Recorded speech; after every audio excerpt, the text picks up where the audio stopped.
World top 100% scholarship తో admission పొందాలి అనుకున్న India's top competitive exams IIT NEET IAS design law group 1 government jobs etcetera guidance కావాలి అన్న India and world top universities లో medicine law finance join అవ్వాలన్నా students and parents కి career counselling కావాలన్నా మీ కెరియర్ డెసిషన్ డబుల్ చెక్ చేసుకోవాలి అనుకున్న 25 years experience doctor Satish IRSC గారిని సంప్రదించండి. అందరికీ సిఎస్సిలో జాయిన్ అవ్వాలని ఉంటుంది. యాక్చువల్లీ మా డాడీ కూడా సివిల్ ఇంజనీర్. దానిలో కెరియర్ అవకాశాలు ఇండియాలో ఎలా ఉన్నాయి? సివిల్ ఇంజనీరింగ్లో ఎలా ఉన్నాయన్నా లేకపోతే సివిల్ ఇంజనీరింగ్లో ఎలా ఉన్నాయి?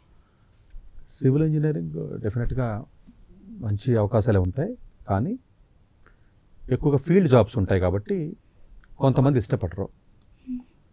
సివిల్ ఇంజనీరింగ్ ఎలాంటిదంటే స్టార్టింగ్ ఒక 5 to 10 years period nature of job చాలా హార్డ్ ఉంటుంది, ఎందుకంటే ఫీల్డ్ వర్కే ఉంటుంది కాబట్టి వెళ్ళాలి. కాబట్టి ఒక్కసారి ఎక్స్పీరియన్స్ వచ్చిన తర్వాత 10 years తర్వాత కొంచెం ప్రమోషన్స్లో కొంచెం మంచి పొజిషన్స్కి వెళ్తారు వీళ్ళు, మేనేజర్స్ లేకపోతే ప్రాజెక్ట్ డైరెక్టర్స్. ఇట్లా వెళ్ళినప్పుడు అప్పుడు అంత ఫీల్డ్ వర్క్ లేకపోయినా కొంచెం మేనేజరియల్ పొజిషన్కి వస్తారు కాబట్టి అక్కడి నుంచి బాగుంటుంది.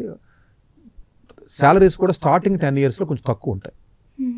ఒక్కసారి ప్రాజెక్ట్ హెడ్ అయిన తర్వాత ఏ కంపెనీ అయినప్పటికీ కూడా వాళ్ళ శాలరీస్ అబ్నార్మల్గా పెరుగుతాయి. అంటే మేబీ ఒక 25 years స్పాన్లో తీసుకుంటే అటు సిఎస్సి సివిల్ ఇంజనీరింగ్లో చూస్తే, అంటే సిఎస్సిలో ఎక్స్ట్రీమ్ కేసెస్ పక్కన పెడదాం, ఒక యావరేజ్గా ఉన్న సిఎస్ స్టూడెంట్ అనుకుందాం మనం. Extreme cases is different. ఒక యావరేజ్ సిఎస్లో చదివి ఒక 25 years తర్వాత ఓవరాల్గా ఉన్న పెర్ఫార్మెన్స్, సివిల్ ఇంజనీరింగ్లో బాగా పెర్ఫామ్ చేసి ఒక 25 సంవత్సరాల కెరియర్ తీసుకున్నట్లయితే సరిపోతారు. అంటే ఫైనాన్షియల్ పాయింట్ ఆఫ్ వ్యూలో కూడా అంటే సిఎస్లో టాప్ నేను కంపేర్ చేయట్లేదు. సివిల్ ఇంజనీరింగ్లో కొంచెం best performance with CS average పెర్ఫార్మెన్స్ని కానీ కంపేర్ చేసుకుంటే వెళ్ళినట్లయితే మేబీ సమానంగానే ఉంటుంది.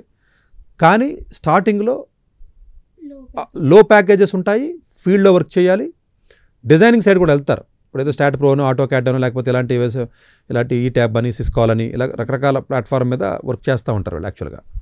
సో ఈ ఏదైతే స్ట్రక్చరల్ డిజైనర్స్ కింద కానీ, లేకపోతే డ్రాయింగ్స్ వేయడం కానీ, ఆటో క్యాడ్స్ ఇలాంటివి యూజ్ చేసి డ్రాయింగ్స్ చేయడం కానీ, లేదా జియో టెక్నికల్ ఎక్స్పర్ట్స్ అని కానీ, లేకపోతే కొంతమంది జిఏఎస్ జియో ఇన్ఫర్మాటిక్స్ సంబంధించి కానీ ఇలాంటి, లేకపోతే ఏదైనా సర్వేస్ చేయడం కానీ, ప్రాజెక్ట్స్ డిపిఆర్ రిపోర్టులు తయారు చేయడం కానీ, లేకపోతే ఏరియల్ సర్వేలు చేస్తూ ఉంటారు మామూలుగాను.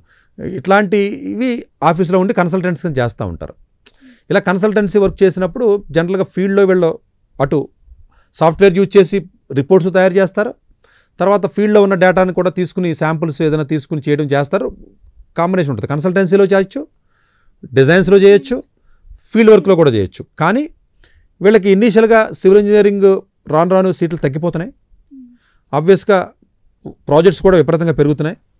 ఈ కాలేజెస్లో సరైనటువంటి స్కిల్ రావట్లా సివిల్ ఇంజనీర్లకి, ఎవడో చెప్పట్లేదు అసలు. మంచి థియోడ్లైట్ పట్టుకుని మంచి లెవెల్స్ చూడటం రాదు, మంచి ఎక్విప్మెంట్స్ ఉండవు. ఎందుకు రావట్లేదంటే సివిల్ ఇంజనీరింగ్లో నాలెడ్జ్ రావాలంటే ల్యాబ్స్ కావాలి, పెద్ద పెద్ద టర్బైన్స్, మిషనరీ, పెద్ద పెద్ద ల్యాబొరేటరీస్ కావాలి. ఇన్ని ల్యాబొరేటరీస్ కావాలంటే కాలేజీలో బాగా టాప్ కాలేజీలోనే ఉంటుంది, చిన్న కాలేజీలో ఉండవు. కంప్యూటర్ సైన్స్ అలా కాదు, దానికి 4 కంప్యూటర్లు ఉంటే అదే. ఇప్పుడైతే అలా అందరూ ల్యాప్టాప్లోనే చేసుకుంటున్నారు, కంప్యూటర్ ల్యాబొరేటరీ కూడా అక్కర్లా, వర్చువల్ ల్యాబ్స్ వచ్చినాయి. ఇవన్నీ ఏఎంఎల్లో లేకపోతే ఏదైతే ప్రోగ్రామింగ్ లాంగ్వేజ్ ఏవైతే ఉన్నాయో దీనికి ల్యాబ్స్ అక్కర్లా. అందుకని చిన్న చిన్న కాలేజీల్లో కూడా సిఎస్ వాళ్ళకి ల్యాబొరేటరీస్ లేకపోయినా కూడా వీడికి చదవాలంటే చదివేయచ్చు. సివిల్ ఇంజనీరింగ్లో అన్లెస్ నువ్వు కొంచెం బెటర్ కాలేజీలో చదివితే తప్ప ల్యాబ్ ఎక్స్పోజర్ లేకపోతే సివిల్ ఇంజనీరింగ్ నాలెడ్జ్ రాదు. ప్రాక్టికల్ నాలెడ్జ్ రాకుండా పొరపాటున చిన్న కాలేజీల్లో ఎక్కడైనా చదివితే ఈ సైట్ ఇంజనీర్స్ కింద తక్కువ జీతానికి తీసుకుంటున్నారు, జీతాలు ఎక్కువ ఇస్తారు కానీ తక్కువకి తీసుకుంటారు, ఎందుకంటే వీళ్ళకి స్కిల్ ఉండవు. స్కిల్ నేర్చుకుంటే డెఫినెట్గా సివిల్ ఇంజనీరింగ్లో డిమాండ్ ఉంది, అసలు డౌట్ లేదు. అందులో చాలా కంపెనీస్కి అవసరం, బ్యాడ్లీ నీడెడ్. సరే జీతం తక్కువ ఎక్కువ అనేది కంపారిజన్ అనేది ఎవరితో కంపేర్ చేస్తున్నది ఇంపార్టెంట్. సిఎస్లో టాప్ స్టూడెంట్తో కంపేర్ చేస్తున్నావా? సిఎస్లో యావరేజ్ అయితే అక్కడ కూడా 4 లక్షలే కదా. ఇప్పుడు ఏదో కాలేజీకి వెళ్ళావు, నువ్వు నార్మల్ కాలేజీలో చదివావు, అక్కడే 4 లక్షలు 5 లక్షల ప్యాకేజ్. సివిల్ ఇంజనీరింగ్ కూడా అదే ఇస్తారు. మేబీ గ్రోయింగ్ ఎలా ఉంటుందంటే ఇతను నేర్చుకున్న స్కిల్ సెట్ బట్టి ఆధారపడి ఉంటుంది అది. So maybe below average student అయ్యి ఉండి ఒక యావరేజ్ కాలేజీలో సిఎస్ చదివి నేను పెద్ద ఫ్యూచర్లో అడాప్ట్ అవ్వలేను, నాకు అంత ఫ్లెక్సిబిలిటీ లేదు, నేను ఆ ఛాలెంజ్ని ఫేస్ చేయలేను అనుకుంటే సివిల్ ఇంజనీరింగ్ బెస్ట్ కాలేజీలో చదవడం బెటర్. కానీ సివిల్ ఇంజనీరింగ్ జాయిన్ అయిన తర్వాత మళ్ళీ నేను ఐటీ కోర్సులు నేర్చుకుని వేరే చోటకి వెళ్ళిపోతాను అంటున్నారు వీళ్ళందరూ. ఇప్పుడు నిన్ను బట్టికలు సివిల్ ఇంజనీరింగ్లో వేసిన ఎవడొకటి పక్క వాళ్ళందరూ తిడతా ఉంటారు నిన్ను, ఇదేంటి చదువుతున్నావు నువ్వు సివిల్ ఇంజనీరింగ్, ఈ రోజులకే సివిల్ ఇంజనీరింగ్ సిఎస్సి మీద డిమాండ్ ఎక్కువ. డిమాండ్ ఉండడం కాదు, ఆ కోర్సులు నేర్చుకుని వెళ్తే బాగుంటుంది, ఏఎస్ రూమ్లో కూర్చొని ఉద్యోగం చేసుకోవచ్చు అంట. కానీ సివిల్ ఇంజనీరింగ్ వల్ల ఇంకొక అడ్వాంటేజ్ ఏంటంటే సిఎస్ వాళ్ళకి నువ్వు అడాప్ట్ అవ్వలేదు అనుకుందాం, అసలు అడాప్ట్ అవ్వలేదు నువ్వు, కొత్తవి వస్తాయి కదా, జాబ్ పోద్ది. సివిల్ ఇంజనీరింగ్ జాబ్ పోదు, ఆ ఎక్స్పీరియన్స్ ఎప్పుడు యాడ్ అవుతూనే ఉంటుంది అంతే కదా. 10 ఏళ్ళ ఎక్స్పీరియన్స్ ఉంటే ఆ ఎక్స్పీరియన్స్ అందులో ఇలా సిఎస్ లాగా టెక్నాలజీ మారిపోవు కదా, సేమ్ అదే ఉంటుంది, అంటే అదే స్కిల్ ఉంటుంది, అదే నాలెడ్జ్ ఉంటుంది. సో ఎక్స్పీరియన్స్ యాడ్ అవుతూ ఉంటుంది సివిల్ ఇంజనీరింగ్ వాళ్ళకి. సిఎస్ వాళ్ళకి అలా కాదు, డైనమిక్గా కొత్త వస్తూ ఉంటే అది నేర్చుకోగలిగితే వాడు ఎక్స్పోనెన్షియల్గా పెరిగిపోతూ ఉంటాడు. Only drawback with civil engineering ఏంటంటే టాప్ కాలేజీలో మాత్రమే లెర్నింగ్ చేయడానికి ఉంటుంది. జనరల్గా సివిల్ ఇంజనీరింగ్లో పీర్ గ్రూప్ చాలా వీక్గా ఉంటుంది. ఏ సీటు రానట్టు సివిల్ ఇంజనీరింగ్ జాయిన్ అవుతూ ఉంటారు ఎక్కువ మంది. ఒక 100కి 4, ఒక 5, 10% వేసుకో, ఒక 100కి 10 మంది మాత్రమే సివిల్ ఇంజనీరింగ్ అంటే ఇష్టం ఉండి వెళ్ళి కాంట్రాక్టర్ పిల్లలు, లేకపోతే సివిల్ ఇంజనీరింగ్ సంబంధించిన అవగాహన ఉన్నవాళ్ళు, లేకపోతే ఫ్యూచర్లో మనం ఏదైనా బిజినెస్ చేద్దాం అనుకున్నటువంటి అలాంటి ఉద్దేశంతో వెళ్ళేవాళ్ళు ఉంటారు తప్ప, అదర్వైజ్ సివిల్ ఇంజనీరింగ్ ఏ సీటు రాని వాళ్ళు వెళ్తూ ఉంటారు ఎక్కువగా. ఏసీఎస్సీ ఇలా వేరే రానివాళ్ళు ఉంటారు ఎక్కువ మంది. కావాలనుకున్న వాళ్ళు 10% ఉంటారు. ఆ 10% చదువుదామన్నా కూడా ఆ కాలేజీ సపోర్ట్ చేయాలి. అది టాప్ కాలేజీ అయ్యి ఉండి, టాప్ అంటే సెన్స్ ల్యాబ్స్ ఉండాలి, ల్యాబొరేటరీ ఉండాలి, ఎక్విప్మెంట్ లేకపోతే ఏం చేస్తావు, ఉండి అందులో బాగా పెర్ఫామ్ చేసినట్లయితే డెఫినెట్గా ఇనీషియల్ శాలరీస్ తక్కువే ఉంటాయి, మిగతా 40,000 50,000 అలా వస్తూ ఉంటాయి, అంతకంటే ఎక్కువ రావు. సిఎస్ వాళ్ళు సరిగ్గా చదవదు, అది కూడా రావు, నేనేం వస్తాయని చెప్పట్లా. కానీ గ్రోత్ కూడా అంత స్పీడ్గా ఉండదు, స్పీడ్ ఉండదు సివిల్ ఇంజనీర్స్కి. మేబీ ఒక 10 years అయిన తర్వాత మేనేజరల్ పొజిషన్కి వచ్చిన తర్వాత, ఏదైనా టాప్ పొజిషన్కి ఏదైనా ప్రాజెక్ట్ మేనేజర్స్, డైరెక్టర్స్ అట్లా వచ్చిన తర్వాత వాళ్ళకి అప్పుడు డెఫినెట్గా కొంచెం మంచి శాలరీస్తో ఉంటుంది. ఇప్పుడు సేమ్ నా ఏజ్ గ్రూప్లో ఉన్న సిఎస్ వాళ్ళకి కానీ, లేకపోతే civil engineering top most position ఉన్న వాళ్ళకి పెద్ద తేడా ఏం లేదు జీతాల్లో. అని కాబట్టి సివిల్ ఇంజనీరింగ్లో టాప్ అయి ఉంటాడు.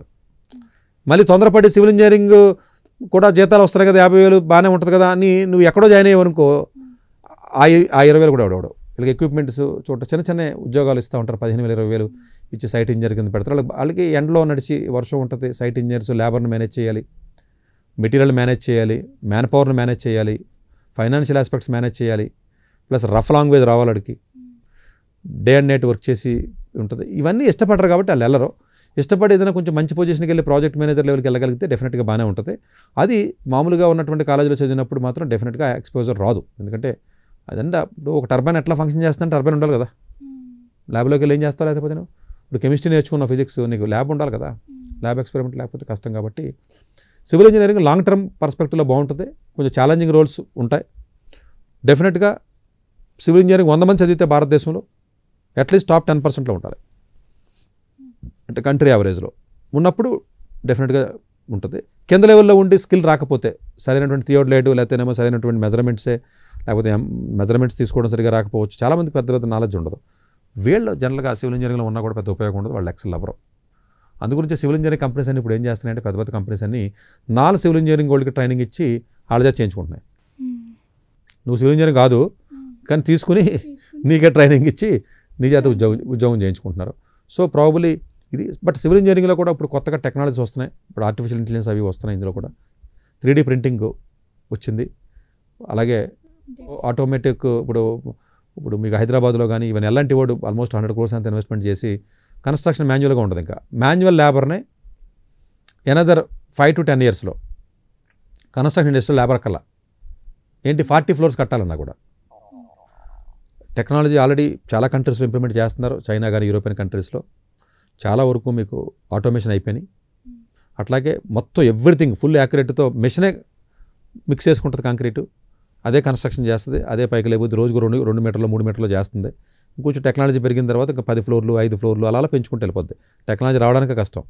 సో సివిల్ ఇంజనీరింగ్లో ఉండి ఎగైన్ మరి సరైనటువంటి టెక్నాలజీ నేర్చుకోలేకపోతే మళ్ళీ కొంచెం ఇబ్బందికరమైన పరిస్థితి ఉంటుంది. కాబట్టి సివిల్ ఇంజనీరింగ్ బెస్ట్ కాలేజెస్లో చదివి కొంచెం స్కిల్ తెచ్చుకున్నట్లయితే కంపెనీస్ ఏవైతే ఎలాంటి కానీ ఇలాంటివి ఏవైతే ఉన్నాయో వాటిలో వస్తాయి. కానీ వాళ్ళు శాలరీస్ తక్కువ ఇస్తారు కాబట్టి ఎక్కువ మంది ఇంట్రెస్ట్ చూపరు. డాక్టర్ ఏ సతీష్ గారు ఏపీ తెలంగాణ విద్యార్థులకు సుపరిచితమైన పేరు. సతీష్ గారు 2001 యూపీఎస్సీ పరీక్షల్లో ఉత్తీర్ణులై ఇండియన్ రైల్వే విభాగంలో ఉద్యోగం సాధించారు. సతీష్ గారు చదివిన చదువులు engineering, MTech, MBA, executive MBA, MSc, MBA HR, MA psychology లాంటి పోస్ట్ గ్రాడ్యుయేషన్ డిగ్రీలతో పాటు డాక్టరేట్ కూడా చదవడం జరిగింది. డాక్టర్ సతీష్ గారు నిరంతర విద్యార్థి. అలాగే సతీష్ గారు పలు ప్రతిష్టాత్మక కాంపిటేటివ్ పరీక్షల్లో UPSC నిర్వహించే సివిల్ సర్వీసెస్ పరీక్షల్లో 159వ ర్యాంక్, అలాగే ఇంజనీరింగ్ సర్వీస్లో 24వ ర్యాంక్, గేట్ ఎగ్జామ్లో 4వ ర్యాంక్, క్యాట్ ఎగ్జామ్లో 99.8%, GMAT ఎగ్జామ్లో 760 స్కోర్, ఇలా పలు కాంపిటేటివ్ ఎగ్జామ్స్లో మొదటి ప్రయత్నంలోనే ఎన్నో ర్యాంకులు సాధించారు. ఇన్ని క్వాలిఫికేషన్స్, డిఫరెంట్ కాంపిటేటివ్ పరీక్షల్లో ర్యాంకులు సాధించిన వ్యక్తులు మన ఇండియాలో చాలా అరుదని చెప్పాలి. ఇలాంటి అకాడమిక్ల పరంగా, కాంపిటేటివ్ల పరంగా ఇన్ని ర్యాంకులు సాధించడంతో పాటుగా గవర్నమెంట్ ఉద్యోగం చేస్తూ పలు అవార్డులు తీసుకున్నారు. సతీష్ గారికి జనరల్ మేనేజర్ అవార్డు జోనల్ లెవెల్లో, ఆల్ ఇండియా లెవెల్లో నేషనల్ లైఫ్ టైమ్ అచీవ్మెంట్ గుర్తింపులు దక్కాయి. అప్రిసియేషన్ ఆఫ్ ప్రెసిడెంట్ ఇండియా నుంచి గానీ lifetime Sevashri award from Andhra Pradesh మంత్రుల నుంచి అందుకున్నారు. వీటితో పాటు పలు రకాల అవార్డులు అందుకున్నారు. ఎన్నో ప్రతిష్టాత్మక ఆర్గనైజర్స్ సంస్థలో పర్మనెంట్ మెంబర్గా ఉన్నారు. కష్టపడి పైకి వచ్చిన వ్యక్తి కావడం వల్ల గత 20 సంవత్సరాల నుంచి ఎంతో మంది చిన్నపిల్లల దగ్గర నుండి 5, 6 తరగతి విద్యార్థుల నుంచి పెద్ద పెద్ద PG, PhD కాలేజీలకు వెళుతూ విద్యార్థులకి అవగాహన కల్పిస్తూ ఉంటారు. ప్రతి విషయంపైన డాక్టర్ సతీష్ గారు స్పష్టమైన అవగాహన కలిగి ఉన్నారు. డాక్టర్ సతీష్ బలంగా నమ్మే సూత్రం ఏంటంటే అవేర్నెస్ ఈజ్ ఎవ్రీథింగ్. మనిషికి అవేర్నెస్ ఉంటే ఏదైనా సాధించగలరు. ఒక్క మోటివేషన్తోనే కాదు, ఏది చెయ్యాలి, ఏది చేయకూడదు, ఎలాంటి డెసిషన్ తీసుకోవాలనే విషయాలపై, ముఖ్యమైన విషయాలపై అవగాహన కల్పిస్తూ ఉంటారు. అలాగే గవర్నమెంట్, ప్రైవేట్ జాబ్లే కాకుండా ప్రపంచ దేశాల్లోని జాబ్స్పై కూడా అవగాహన కల్పిస్తూ ఉంటారు. ఉద్యోగాలతో పాటు పెద్ద చదువులైన IIT వంటి వాటిపై సెషన్స్ నిర్వహిస్తూ ఉంటారు. ఇప్పటి వరకు 3 లక్షల సెమినార్లు ₹1 తీసుకోకుండా ఉచితంగా నిర్వహించారు. ఇందులో భాగంగా మన ప్రైమ్ 9 ద్వారా విద్యార్థులకి మోటివేషన్ ఇవ్వడానికి మీ ముందుకు వస్తున్నారు డాక్టర్ సతీష్ గారు. వరల్డ్ టాప్ 100% స్కాలర్షిప్ తో అడ్మిషన్ పొందాలి అనుకున్న India top competitive exams IIT, NEET, IAS, design, law, group 1 government jobs etcetera guidance కావాలి అన్నా, India and world top universities లో మెడిసిన్, లా, ఫైనాన్స్ జాయిన్ అవ్వాలన్నా, స్టూడెంట్స్ అండ్ పేరెంట్స్ కి career counselling కావాలన్నా, మీ కెరియర్ డెసిషన్ డబుల్ చెక్ చేసుకోవాలి అనుకున్న 25 years experience doctor Satish IRSC గారిని సంప్రదించండి.